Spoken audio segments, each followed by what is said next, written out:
The inner sphere is full of heroes. Most of those heroes are unsung, legends known only to a single world lost in the sea of stars. But if you sift through enough of our records here at Comstar, you'll find traces of them. Traces that fall together like puzzle pieces to tell a story. As an adept of the very organization which holds the entirety of the inner sphere together like glue, it is my duty, if not my pleasure, to chronicle the stories of these heroes, especially those who time has all but forgotten. In this report, I aim to call attention to a hero whose story has captivated me since I was a child. A hero I read about while leafing through a beaten copy of a technical readout that I actually still have. This is the story of Lieutenant Lisa Dobbins of the Free Worlds League, and to use the coarser language of periphery folk, she was, well, an absolute badass. Hard data on Lieutenant Lisa Dobbins is scant, despite what she managed to achieve in the line of duty during the first quarter of 2938. Almost everything we have on her comes from the very first iteration of the 3025 technical readout, and even though her entry is little more than just a footnote, that footnote is still an impressive one. From our records, she is officially the first mech warrior attributed with single-handedly disabling a dropship in orbit using a mech. To set the scene, it was the morning of March 7th, 2938, when the advanced warning systems for the Fletcher system registered jump activity and the movements of an incoming Capellan invasion fleet. The system's second planet, a modestly sized terrestrial world under Merrick control, immediately began mustering its standing forces and calling for assistance over our HPG network. It was estimated that the Merrick military forces on Fletcher II could mount a reasonable defense in time to meet the incoming Capellans, but that to gather the forces needed to break the advance of the enemy and to turn them back, the Free Worlds League would need more time. Civilian death tolls were projected to be in the millions if the Capellans were allowed to touch down on Fletcher II, with a great deal of critical infrastructure damage to follow if the battle were to drag out across the planet's surface. Without sufficient time to gather the forces to meet the Capellan advance, it looked as though a protracted battle was coming, and that even if House Liao did not take the planet, the skirmishes would create the kind of chaos that costs money. A great deal of money. And if there is one thing that the Free Worlds League cares about, it's the flow of money. The battle for Fletcher II in 2938 is rarely referenced in historical texts, even those maintained by our adepts here at Comstar. In fact, I could find only a single reference to this border skirmish, and only as a footnote to the career of Lieutenant Lisa Dobbins and her achievements in March of that year.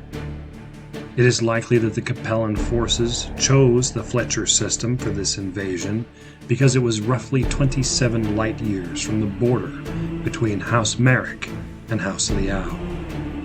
Taking the Fletcher system would push back the border and create a staging point from which the Capellans could hit at least 6 other League worlds with relative ease. But to say that Fletcher was just a good pit stop on the way to important systems like Oriente and Loches doesn't do the Fletcher system the justice it deserves. Fletcher II was, at that time, home to a habitable world with over 500 million people living on it. Impressive for a planet so rocky and so covered in mountains that it has been traditionally hard to invade or subjugate. As such, major military manufacturing and large-scale farming operations that have persisted on the planet for centuries have had the opportunity to blossom and become lucrative, making Fletcher II a desirable world for the Capellans to covet and for the Free Worlds League to maintain a hold on. Fletcher II happened, at that time, to also be the home of the Dobbins family, minor nobles who had garnered a steady profit from overseeing manufacturing operations on the planet over the course of several centuries. Wise investing and saving had served this family well, and in 2779 the Dobbins family purchased a lance of Phoenix Hawk land-air mechs from Allied Aerospace, seeing these cutting-edge machines as both an elegant and versatile way of reinforcing both the existing ground forces and aerospace forces simultaneously. Some decried the purchase of these parade pieces as overly extravagant, stating that for the price paid to give a land-air mech to each of Patriarch Dobbins' sons, the standing forces of Fletcher II could have been reinforced with 2 lances of the, at that time, new RFL-1N Rifleman anti-aircraft platform, providing twice the punching power without any of the expensive maintenance requirements or flashiness of the land-air mechs. But nobles will be nobles, and as the fortunes of the Dobbins family waxed and waned, so too did their supply of parts needed to keep the Phoenix Hawk land-air mechs in operational condition. By the time Lieutenant Lisa Dobbins, sole inheritor of the legacy of the Dobbins family, rose to prominence in the standing forces of Fletcher II, only one of her family's Phoenix Hawk land-air mechs was still serviceable, the others having been parted out for repairs or to pad the maintenance budget for Lisa's private mech.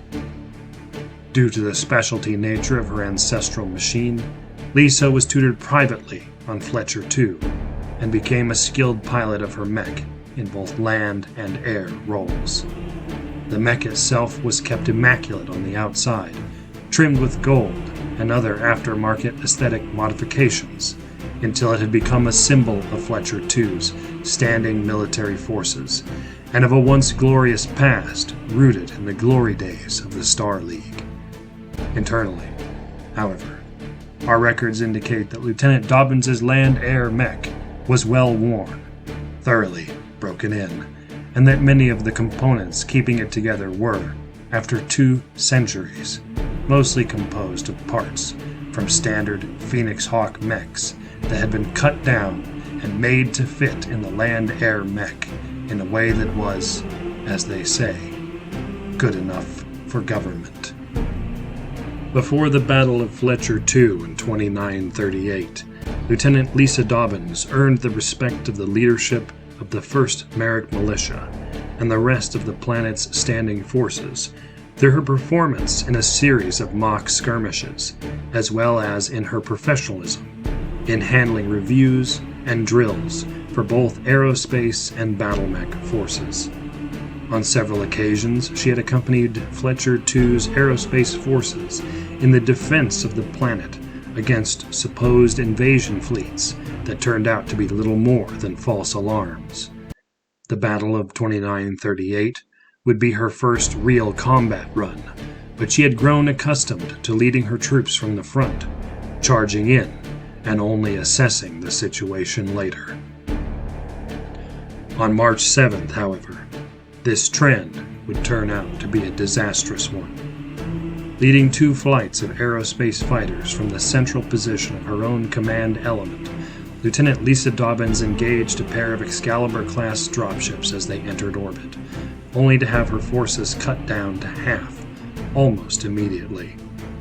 Aerospace support for the Capellan dropships was strong, and knowing that her own forces could not stand up to the invaders in a direct engagement, she ordered her subordinates to drop back into Fletcher II's atmosphere and await further commands. Then, in a move worthy of the Capellans she was fighting against, Lieutenant Dobbins parked her land-air mech in the path of the closest approaching dropship, cut her engines, and began to signal that her fighter had run out of fuel.